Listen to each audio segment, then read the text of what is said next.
Euzubillahimineşşeytanirracim. Bismillahirrahmanirrahim. Elhamdülillah Rabbil alemin. Assalamu aleykum ve rahmetullahi ve berekatuh. 18 bin alamı yaratgan Alloh taologa hamdlar bo'lsin. Payg'ambarimiz Muhammad sallallohu alayhi va sallamga salomlar va salovatlar bo'lsin. Assalomu alaykum jigarlarim, aka ukalar, opa singillar, yaxshimisizlar? Sog' salomat yuribsizlarmi? Moskvadan qorli, alangalik salomlar sizlarga. Sog' salomatmisizlar? Ishlaringiz yaxshimi?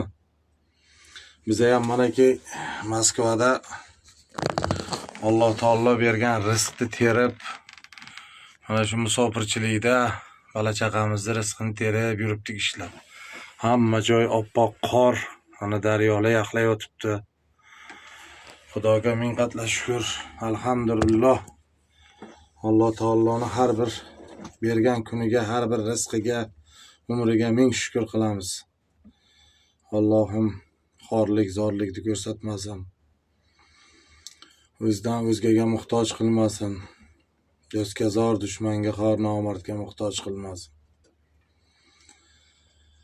Bandasiga muhtoj qilmasin. Allohning o'zi rizqni beruvchi Alloh. Nima bo'lsa Allohdan so'raymiz. Sog' salomatmisizlar? Ishlaringiz yaxshimi? Doim sog' bo'linglar, salomat bo'linglar. Yani shu musofirda yurganlar ham sog' bo'lsin, omon bo'lsin.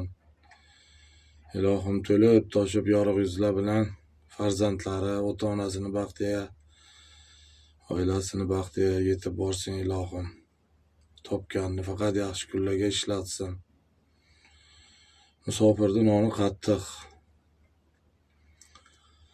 Musofirchilik oson emas. Har bir kasbni o'ziga yarasha azobi bor.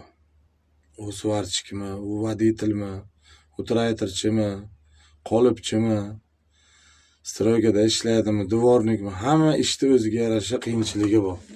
Hech joyda yotqizib pul bermaydi. Xizmat qilsangiz pul beradi, xizmat qilmasangiz pul bermaydi. Shuning uchun musofirlar sog' bo'lsin doim. Aka ukalarimiz, opa singillarimiz. Doim sog' bo'linglar, salomat bo'linglar, ishlaringizga omad, Alloh taolo umrlaringizga umr, rizqlaringizga rizq, topganlaringizga baraka bersin. Rabbana atina fid dunya hasanata va fil oxirati hasanata va qina azaban. Do'zax azobidan o'ziga asra Alloh. Allohu akbar. Assalomu alaykum va rahmatullohi va barakatuh.